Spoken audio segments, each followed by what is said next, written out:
Hello friends, in this video we will be talking about the method of calculating national income, and that is the product method. We also call it the value added method. जैसा कि नाम से ही पता चल रहा है, हमारा जो मेन मकसद होगा इसमें वो होगा कि all the different units of production we have in a economy, उन सब से जितना भी प्रोडक्शन हुआ है उन सब को जोड़कर जो हमारे लिए वैल्यू आएगी that will be the national income. Okay, so हम इसमें बेसिकली क्या करना चाहते हैं, this method estimate the contribution of each production unit in the production process. It is because each production unit adds some value to intermediate production and the sum total is known as the national income. जैसा कि आप बहुत अच्छे से जानते ही हैं, जब भी कभी भी उत्पादन होता है, किसी भी वस्तु का उत्पादन होता है तो उसको रॉ मटेरियल से फिनिश गुड में कन्वर्ट करने में, इनपुट से आउटपुट कन्वर्ट करने में, जिसको कि हम प्रोडक्शन प्रोसेस बोलते हैं, उस प्रोडक्शन यूनिट का कोई ना कोई कंट्रीब्यूशन होता है. आप एक बहुत आसान सा एग्जांपल ले सकते हैं. टेक द एग्जांपल कि एक कारपेंटर है, वो 100 रुपये की लकड़ी लेता है. It takes the wood of 100 rupees and transform it into a table costing price rupees 1000. Okay, 100 रुपये की लकड़ी लेकर एक टेबल बना देता है एंड वो टेबल जो है 1000 रुपीज़ की हो जाती है. एक लकड़ी से टेबल बन गई. ओके, एंड उसका प्राइस इतना ज़्यादा है. क्यों है? क्योंकि there is a value added to it. इसी तरीके से ये तो बहुत ही माइनर सा एग्जांपल है जो हमने आपको दिया है. इसी तरीके से हमारे पूरे देश में जितना भी प्रोडक्शन हो रहा है for what ever goods and services, उन सब के प्रोडक्शन में जितनी भी वैल्यू ऐड हुई है उन सबको सम टोटल करना, that will give us the national income by the product method. But it is not like this in a subjective way. We have a formula for that. Let us see how we will calculate it. Value added method से अगर आपको national income निकालनी है तो भाई आपको पहले GDP निकालना पड़ेगा एंड उसका फॉर्मूला बहुत आसान है. Value added is equal to value of output minus intermediate consumption. Whatever the goods and services that are produce, उनकी मॉनेटरी वैल्यू निकाल लीजिए, वैल्यू ऑफ आउटपुट हो जाएगा. सपोज़ आपने 100 कार प्रोड्यूस करी, 10,000 मीटर कपड़ा प्रोड्यूस करा, 10,000 स्कूटर प्रोड्यूस करे, XYZ, ऐसे आपने जितने भी गुड्स एंड सर्विसेज प्रोड्यूस करी हैं उन सबको उनके प्राइस से मल्टीप्लाई कर दीजिए, you will get the value of output. Okay, जब एक बार आपके पास वैल्यू ऑफ आउटपुट हो जाती है तो हमें उसमें से क्या करना है, हमें उसमें से इंटरमीडिएट कंजम्पशन माइनस करना है. दो कारण हैं इसके. नंबर 1, बिकॉज इंटरमीडिएट कंजम्पशन को इंक्लूड अगर हमने कर लिया, अगर हमने सिर्फ वैल्यू ऑफ आउटपुट ले लिया, उसमें इंटरमीडिएट कंजम्पशन माइनस नहीं करा, that will result in double counting. Okay, suppose let us take an example. There is a carpenter, I am taking the previous example only. एक कारपेंटर है, लकड़ी लेकर आता है 100 रुपये की, एक टेबल बनाता है 1000 रुपये की एंड मार्केट में बोलता है कि ना it will be of 1000. Okay, हमने क्या करा, हमने 100 रुपया टेबल का भी जोड़ लिया, हमने 100 रुपये अपने 1000 रुपया उसकी 100 रुपये sorry I am so sorry 100 रुपया हमने उसकी वुड का भी जोड़ लिया, लकड़ी का भी जोड़ लिया, 1000 रुपया हमने उसकी टेबल का भी जोड़ लिया, टोटल हमने कहा ये तो 1100 हो गया. लेकिन नहीं, एक्चुअली सही तरीका तो ये है कि हमें ये पता हो कि इस कारपेंटर ने कितनी वैल्यू ऐड करी है वुड में. 100 रुपये की वुड तो थी ना पहले से, उसने कितनी वैल्यू ऐड करी है इसमें, उसने 900 रुपये की वैल्यू ऐड करी है. टोटल 1000 रुपये में से जो टोटल वैल्यू ऑफ आउटपुट है, अगर आप उसमें से उसके रॉ मटेरियल की, इंटरमीडिएट गुड की, इंटरमीडिएट कंजम्पशन की अगर आप वैल्यू माइनस कर देंगे तो आपके पास जो बच जाएगा वो आपके लिए वैल्यू एडेड हो जाएगा. इट इज़ नॉट डिफ़िकल्ट, समझना बहुत आसान है. सिंपल सा फॉर्मूला आपको याद रखना है कि what ever is your value of output, जो भी आपके फाइनल गुड्स एंड सर्विसेज की वैल्यू है उसमें से जितना भी आपने इंटरमीडिएट कंजम्पशन इस्तेमाल करा है उसको आप माइनस कर दीजिए. अब ये दोनों ही टर्म्स हमारे लिए थोड़े समझने वाले हैं. वैल्यू ऑफ आउटपुट ज़रूरी नहीं है हमेशा आपको क्वेश्चन में as a value of output ही दिया हो. It can be given in different names, by different names. आपको वो समझना ज़रूरी है, मीनिंग समझना ज़रूरी है उसका कि इसमें क्या आएगा और क्या नहीं आएगा। इसी तरीके से इंटरमीडिएट कंजम्पशन में, हमें इंटरमीडिएट कंजम्पशन में भी, मध्यवर्ती उपभोग में भी हमें ये समझना ज़रूरी है कि what are the items to be included and what are not to be included in this. चलिए पहले वैल्यू ऑफ आउटपुट देख लेते हैं। वैल्यू ऑफ आउटपुट क्या है? Value of output is sales. Simple, it is simple.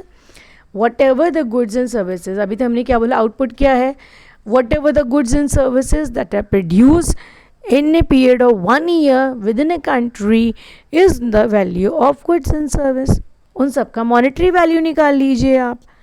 Okay, and क्योंकि सब बिकने के लिए बना है तो हमने मान लिया भाई वो सेल्स हो गया है। कोई भी अगर प्रोडक्शन करता है, XYZ ऑटोमोबाइल प्रोड्यूसिंग फर्म है, कार्स बनाती है, तो उसे अपने पास रखने के लिए नहीं बना रही है ना, वो तो उसको बेचने के लिए बना रही है। तो हमने अज्यूम कर लिया कि ये सब बिक गया है, सेल्स है। तो हमने क्या करा, हमने उसकी वैल्यू निकाल ली, जितने भी गुड्स एंड सर्विसेज प्रोड्यूस हुए हैं उनकी वैल्यू निकाल ली। उनकी वैल्यू का मतलब है मॉनेटरी वैल्यू निकाल ली। ओके, बिकॉज प्रोडक्शन अलग अलग यूनिट्स में होता है। कार्स अलग हो गया, स्कूटर्स अलग हो गया, फर्नीचर अलग हो गया, कपड़ा अलग हो गया, वीट अलग हो गया, राइस अलग हो गया। So different commodities will be having different unit, and उन सबको सम टोटल करना इज़ वेरी डिफ़िकल्ट। तो व्हाट डू वी डू, जब हम जीडीपी कैलकुलेट करते हैं, जीडीपी का मीनिंग आप क्लास 9 से पढ़ते आ रहे हैं, आपने बहुत अच्छे से पढ़ा है उधर। GDP is the money value. हम उन सबको एक कॉमन वैल्यू में कन्वर्ट कर लेते हैं, and that common value is known as the money value. Okay, हाँ एक चीज़ और, क्योंकि लेवल थोड़ा बढ़ गया है क्लास का, तो हमें कुछ और बातें अपने दिमाग में रखनी पड़ेंगी। We also have to remember, क्योंकि this is the sales, and sales is when the good is moving from the production unit to the market. कोई भी गुड जब प्रोडक्शन यूनिट से मार्केट तक पहुंच रहा है तब वो सेल होता है। इसका मतलब कि उसमें इनडायरेक्ट टैक्सेस भी इंक्लूडेड है। इसका मतलब उसमें डिप्रिसिएशन भी इंक्लूडेड है। That is why sales are always at a market price. हम जब वैल्यू एडेड मेथड से अपना आप चाहे GDP निकालिए, चाहे आप नेशनल इनकम NNP निकालिए, until unless you make a deduction or you make an arrangement for NIT, net indirect taxes, always remember कि हमारा आंसर जो होगा वो हमारा मार्केट प्राइस पर होगा। सो वैल्यू ऑफ आउटपुट को भाई मैंने बोल दिया कि ये वैल्यू ऑफ सेल्स हो गया, जो भी सेल्स हो रहा है। लेकिन जितना सामान बनता है, उत्पादन होता है, प्रोडक्शन होता है, वो सारा तो नहीं बिकता। Everything is not sold out in that particular year. बहुत ही सिंपल एग्जांपल ले लेते हैं। XYZ एक ऑटोमोबाइल प्रोड्यूसिंग फर्म है, उसने 1000 कार्स प्रोड्यूस करी in the year 2019 to 2020, and उस 1000 कार्स में से 600 कार्स सोल्ड हो गई एंड 400 कार्स बच गए। Now this is something very interesting. ये हम पहले भी देख चुके हैं कि जो बिक गया वो तो बिक्री में आ जाएगा, सेल्स में आ जाएगा, वो तो हमने इधर ले लिया। लेकिन जो बिका ही नहीं है, जो सेल्स में आया ही नहीं है, वो कहाँ जाएगा? एक तरीका तो ये, छोड़ दो उसे, there is no need to consider it. लेकिन no, we can not leave it. We have already done in our previous videos कि what are the items to be included and not to be included in the national income, and we know that in national income or in GDP, all the production that is done in that particular year is to be added. एक साल में किया गया सारा उत्पादन, production पूरा का पूरा आएगा। लेकिन ये तो बिका ही नहीं, इसको कैसे लें? कोई बात नहीं, इसको हम ऐसे ले लेते हैं, value of output is to sales plus unsold goods. Now sounds difficult. Unsold goods का मतलब क्या हुआ? It is quite difficult to find out कि अनसोल्ड गुड्स कैसे निकाला जाएगा। लेकिन मुझे एक तरीका पता है, वही है कि अनसोल्ड गुड्स स्टॉक में हमेशा रिफ्लेक्टेड होगा। भाई अगर इस साल 400 कार नहीं बिकी हैं, तो वो फर्म XYZ ऑटोमोबाइल फर्म जब अपने अकाउंट्स क्लोज करेगी at the end of this financial year, तो वो उसको अपने स्टॉक में दिखाएगी। वो बोलेगी इतना हमारा क्लोजिंग स्टॉक में, इसमें ये अनसोल्ड है। ओके, तो हमें क्या करना है? हमें इसी चेंज इन स्टॉक को यहाँ पर लेकर अपनी कमी को पूरा करना है। जो भी अनसोल्ड गुड्स हैं उसको मैं चेंज इन स्टॉक करके ले लूँगी। चेंज इन स्टॉक का मतलब है कि पूरा स्टॉक नहीं लेंगे, मैं पूरा क्लोजिंग स्टॉक नहीं ले सकती। क्यों? क्लोजिंग स्टॉक में तो पिछले साल का भी अनसोल्ड गुड आ रहा होगा और मुझे पिछले साल से कोई मतलब नहीं है। When I am calculating GDP for this particular year 2019-20, तो I am not concerned with any production of 2018-19. मुझे 18-19 के प्रोडक्शन से कोई मतलब नहीं है, चाहे उस ईयर का कोई सामान बिका नहीं बिका, आया नहीं आया, स्टॉक में है नहीं, मुझे इससे कोई मतलब, मुझे उसको नहीं लेना है। तो इसका एक एडजस्टमेंट करा जाएगा एंड वो एडजस्टमेंट ये होगा कि आप चेंज इन स्टॉक ले लीजिए। चेंज इन स्टॉक लेने का जो फॉर्मूला है सिंपल है, that is closing stock minus opening stock. Suppose हमारा इस साल का क्लोजिंग स्टॉक जो है वो 600 है, लेकिन शुरुआत में भी हमारे पास 200 ओपनिंग स्टॉक था, पिछले साल की बची हुई कारें थी वो 200 थी। तो अब हम क्या करेंगे, 600 में से अगर हम 200 माइनस कर दें क्लोजिंग स्टॉक से 600, ओपनिंग स्टॉक इज़ 200, तो हमारे पास 400 बच जाएगा। ये 400 वो कारें हैं जो हमने इसी साल प्रोड्यूस करी बट वो बिक नहीं पाई, and that is why it is the most appropriate method of calculating और of collecting compromising all the unsold goods that we have in the economy. अब हमारा वैल्यू ऑफ आउटपुट पूरा हो गया, जितना भी प्रोडक्शन हुआ चाहे वो बिका हो तो सेल्स में आ जाएगा, अगर वो नहीं बिका है तो अनसोल्ड गुड्स में आ जाएगा, लेकिन हमारा वैल्यू ऑफ आउटपुट अब पूरा कंप्लीट हो जाता है। वैल्यू ऑफ आउटपुट को मैं इस तरीके से 3 पार्ट्स में डिवाइड, नहीं पार्ट्स नहीं बोलूँगी, these are the different ways of calculating it. बात वही है, they are just the different ways of calculating it. मैं इसको जो अभी बताया, सबसे नीचे देखिए इसके हमने लिखा है value of output is also equal to sales plus change in stock, अभी आपको समझाया। आप लेफ्ट हैंड साइड में देखिए value of output is also equal to quantity into price, ये भी एक तरीका है। आपने जितने गुड्स एंड सर्विसेज प्रोड्यूस करे थे उन सबकी क्वांटिटी को आप उनके प्राइस से मल्टीप्लाई कर दीजिए तो भी वैल्यू ऑफ आउटपुट आ जाएगा। Value of output is also equal to the sum total of all the cost component, जितने भी कॉम्पोनेंट्स हैं जिसके ऊपर आपने कॉस्ट इनकर करी है उन सबको भी अगर आप जोड़ लें, it will also give us the value of output. Nothing too difficult, you just have to remember it, because when we are given the question, जब क्वेश्चन आता है तो उसमें हमको पता नहीं होता कि वो वैल्यू ऑफ आउटपुट हमको किस रूप में देने वाला है। तो हमारे लिए बहुत ज़रूरी है ये समझना कि वैल्यू ऑफ आउटपुट इन 3 तरीके से कैलकुलेट किया जा सकता है। चलिए पहला पार्ट हमारा हमको बिल्कुल क्लियर हो गया कि वैल्यू ऑफ एडेड मेथड या value added is equal to value of output minus intermediate consumption, तो उसका वैल्यू ऑफ आउटपुट पार्ट हमारे लिए पूरा हो गया। Next intermediate consumption. Intermediate consumption comes from intermediate goods. We have already done. I have already explained you in a video before. मैं इससे पहले ही एक वीडियो में आपको फाइनल गुड्स और इंटरमीडिएट गुड्स के बीच में डिफरेंस बता चुकी हूँ। In the description I will give you the link also of that, अगर आपने नहीं देखा है तो आप उसको देख लीजिएगा। इंटरमीडिएट गुड्स और फाइनल गुड्स हमने जब पढ़ा था तो हमने बहुत क्लियरली ये चीज़ पढ़ी थी कि नेशनल इनकम में कभी भी इंटरमीडिएट गुड्स इंक्लूड नहीं करे जाते हैं, it is only the final goods that are included there. तो भाई जब वैल्यू की बात आ गई तो उनके ऊपर किया हुआ खर्चा भी नहीं आएगा, ओके, सो इंटरमीडिएट कंजम्पशन नहीं आएगा।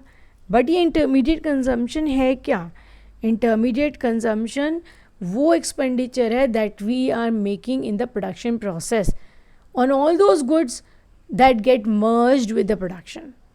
कोई भी वस्तु जब ऐसे रॉ मटेरियल इस्तेमाल होती है, एक अभी हमने भी बोला कि एक कारपेंटर ने 100 रुपये की लकड़ी का एक टेबल बना दिया जो 1000 रुपये का था। अब लकड़ी से टेबल बनने के प्रोसीजर में, प्रोडक्शन में उस वुड ने अपनी आइडेंटिटी खो दी, it lost its identity and that is why it was a raw material, that is why it was a intermediate consumption and that is why उसकी वैल्यू हमने इंक्लूड नहीं करी। तो बेसिकली हम जब इसको डिफाइन करेंगे हम बोलेंगे they are the secondary inputs, they are also called the secondary input, मैं ऐसे भी कह सकती हूँ, use in production process and their value get merged in the commodity, for example raw material. They are also called non factor inputs और secondary inputs. ये सिर्फ आपके लिए जानने के लिए ज़रूरी है, बिकॉज क्वेश्चन MCQ फॉर्म में भी आ सकते हैं आपके लिए इस साल। So you need to study everything. जब हमें ये पता चल गया तो हमें सीधा फॉर्मूला लगाना है। फॉर्मूला था value of output minus intermediate consumption. लेकिन there are few steps that are involve. ये स्टेप्स आपके लिए जानने बहुत ज़रूरी है, बिकॉज अगर क्वेश्चन 3 मार्क का या 2 मार्क का या MCQ में भी आ सकता है कि what are the steps involve in the production process, तो these steps you must know. सबसे पहला स्टेप आपके लिए रहेगा identification and the classification of production unit. सबसे पहले आपको आइडेंटिफाई करना है कि प्रोडक्शन कहाँ कहाँ हो रहा है एंड किस किस यूनिट में हो रहा है। कहाँ कहाँ का मतलब कि primary sector, secondary sector, tertiary sector, and किन किन प्रोडक्शन यूनिट्स में हो रहा है, because only those production units will give us the value of goods and service. Once we got it, second step हमारा हो जाता है step 2, estimating gross domestic product and market price. इसके लिए हमें क्या करना है, इसके लिए आपके पास जितने भी गुड्स एंड सर्विसेज हैं उनकी आप वैल्यू कैलकुलेट कर लीजिए at market price, you will get the GDP at market price. Third step, if we are calculating the national income, तो we are suppose to make some adjustment. आपको GDP at market price को NNP at factor cost बनाना होगा अगर आपको national income calculate करनी है। And this I have already explained you before. GDP को G को नेट करने के लिए, ग्रॉस को नेट करने के लिए आप डिप्रिसिएशन माइनस कर दीजिए। इसके बाद DP को NP बनाने के लिए, for converting the domestic product to national product, आप NFIA ऐड कर दीजिए। एंड मार्केट प्राइस को फैक्टर कॉस्ट बनाने के लिए आप NIT माइनस कर दीजिए। ये 3 एडजस्टमेंट करने के बाद हमारे पास जो आएगा वो होगा हमारे national income, that is NNP at factor cost. Why are we using this method is a very important question when we follow this. इसकी एक और बहुत इम्पॉर्टेंट वजह है, वो ये है that it avoids double counting. हमारी कोई किसी तरीके की डबल काउंटिंग नहीं होगी अगर हम प्रोडक्ट मेथड या वैल्यू एडेड मेथड को इस्तेमाल करते हैं। Thank you. Second method will be discussed in the next video. I hope you will be benefited by this video. Thank you very much.